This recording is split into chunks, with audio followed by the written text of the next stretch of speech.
Well, hi there, everybody, and good morning to meteorologist Travis Klineski. This Thursday is going to be a toasty one. It's a sun-filled start to our day out there. Temperature-wise, we've got 50s and 60s to begin our day. How about 71 in Beatrice here as of the 7 o'clock hour? And those temperatures are going to heat up pretty rapidly today thanks to lots of sunshine. We had a couple of showers and storms last night out west. Those fizzled out. Skies have been clearing up. Now we're on our way to a mostly sunny day today. Now there is a frontal boundary that's making its way southward into northern Nebraska. And you can see where that front is by later today. South winds to the south of it, more of a northeasterly or an easterly wind to the north of it. So really draw a line from around Sidney to just north of North Platte to near Broken Bow to Norfolk. That's our frontal boundary later on today. And that front will be the focal point for some strong to severe thunderstorms this evening. An isolated storm is possible around the Tri-Cities, but there will be a better chance of some rain and thunderstorms farther to the north, including the threat of severe thunderstorms. As we get later into the night, that chance will start to dwindle down just a bit, and that front does progress a little farther southward by early tomorrow morning. It's near I-80. Now, as we get into tomorrow, I'm expecting it to kind of reverse its trend and move back northward, but really where that front ends up being tomorrow will really be determined by what happens tonight with thunderstorm activity. If the storms are strong enough and widespread enough, that front could be a little farther south. And that could bring that whole threat of severe weather for Friday a little farther south. But I am expecting that front to start to lift back north as a warm front during the day tomorrow. And by the late afternoon hours, 4, 5 o'clock here, and I'm going to reverse things here just a little bit here.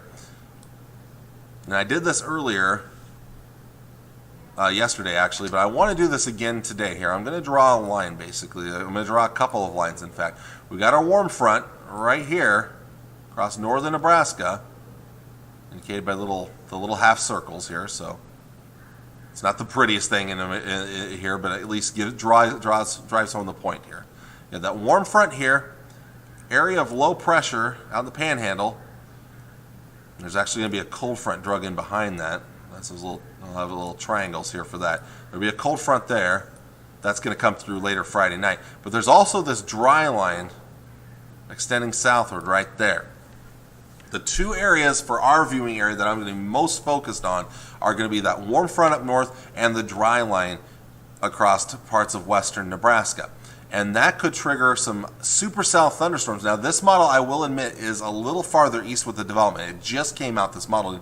It's a little farther east than I'm thinking, but it's not out of the question at the same time. All right, I'm going to erase these fronts, and we're going to go forward in time. And I'm going to take it very slow here. So 6 o'clock, 7 o'clock. And again, supercell thunderstorms possible in the late afternoon, evening hours. And again, you can still see where those fronts are there. We'll draw those in one more time here. Warm front, dry line. Okay? So it's within this area right here that has the best chance of severe weather, and maybe a little bit north of the warm front as well. Those areas. I'm starting to look like John Madden with all my drawing here. So again, those are all areas we'll be focused on for the potential for severe thunderstorms. Continue through the evening hours. Let's get to the mid-evening, and you're getting it dark here, 9 o'clock.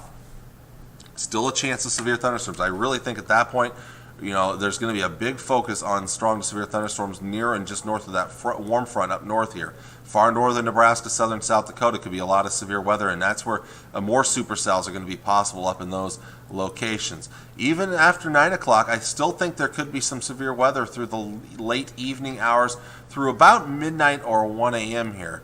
Maybe even 2 or 3 o'clock here. There's still a chance. And in fact, I kind of expect everything to kind of turn into more of a line of thunderstorms and become more of a wind gust threat later in the nighttime hours before things start to kind of shift to the east as we get towards early Saturday morning. So by the time we get to daybreak Saturday, I think our severe weather threat is done. And in fact, we're probably not going to see much for rain or severe weather for most of us for the day Saturday. Now, this is as far as I'm going to take that forecast model here, and we'll talk about Saturday in just a bit. All right, let's jump into tonight first, because tonight's our first chance of severe weather, really after 5 o'clock. Northern Nebraska, slight risk, northern third of the state, but that marginal threat extends about as far south as Highway 92 to Interstate 80, right in that area. So severe weather threat, mostly for large hail, maybe some isolated damaging wind gusts. Not much of a tornado threat, though, with this threat tonight, or late today and tonight. Tomorrow, Hasn't changed much from yesterday. Almost all of us under at least a slight risk of severe weather. That's level 2 of 5 there. And then that enhanced risk, that's at level 3 of 5 there for a large part of the area, but especially focusing on areas near and north of the Tri-Cities and to the west of the Tri-Cities as well. If that model I showed you were to play out, we may have to kind of extend this maybe a little farther south to include these areas right here. But most models are really hinting at kind of one of two areas. The one up here to the north and the one back here to the west. Those would be two areas I'd be focused on for the best chance of severe thunderstorms. Now, what kind of threat are we talking about? I think hail is going to be the biggest thing that we're going to see. We're going to see some big time hail out of these supercell thunderstorms. Probably up to 3 inches in diameter, 2.75 inches, that's baseball size hail. Maybe seeing some larger hail in some isolated locations. A few tornadoes not out of the question with some supercell thunderstorms, especially near that warm front and potentially the dry line as well. And then as we get later on, as the storms start to kind of merge into a line of thunderstorms, wind gusts up to 70 miles per hour will be possible. So all modes of severe weather possible after 4 o'clock tomorrow afternoon. And I may even bump it up and say after 3 o'clock tomorrow afternoon, and then getting into the evening hours. I think the early evening is the most vital time. That 6 to 9 time frame, that 6 p.m. to 9 time frame is probably the most vital time for severe weather for our viewing area.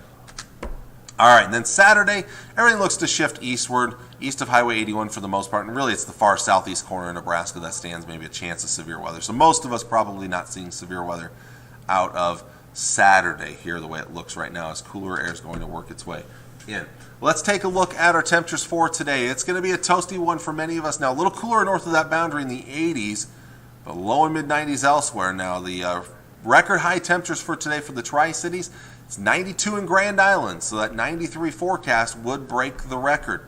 92 is the forecast for Hastings, 91 for Kearney. The record in Hastings and Kearney, 94 and 95. So probably not quite record territory. It could be close if we exceed expectations here, but either way you look at it, we're going to feel that heat just a little bit out there for today. Tonight dropping back into the 50s and 60s, cooler to the north of that frontal boundary, and maybe near 70 down there towards Beatrice here. Some model-driven numbers are kind of updating as I'm talking about it here. And then tomorrow, I think we still feel the 80s in most spots, but notice the cooler 70s and 60s north of that boundary.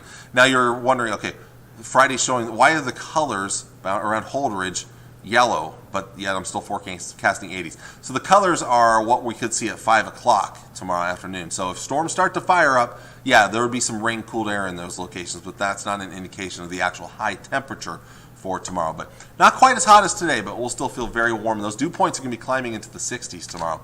Saturday, cooler air working its way in, 60s out west, 70s for most of us, and maybe still near 80 out towards the east here. So we start to cool it back, but we really feel the cool air for the second half of the weekend and early next week. So there you see it. A slight chance of rain and thunderstorms this evening for the Tri-Cities, a better chance tomorrow evening.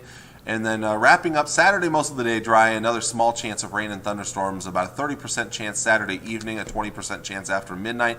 And then your Sunday looks dry and cool, a little breezy as well, high in the lower 60s. Rain chances return late Sunday night and especially into Monday. Monday night, Tuesday, and Tuesday night, good chances of rain.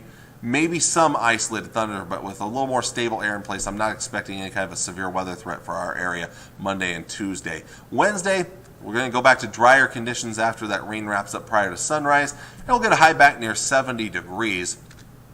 Long-range models hinting that we will warm things back up as we get towards the end of next week there. By next Friday, we could be pushing lower 80s, and Saturday, that's Memorial Day weekend, 77 there.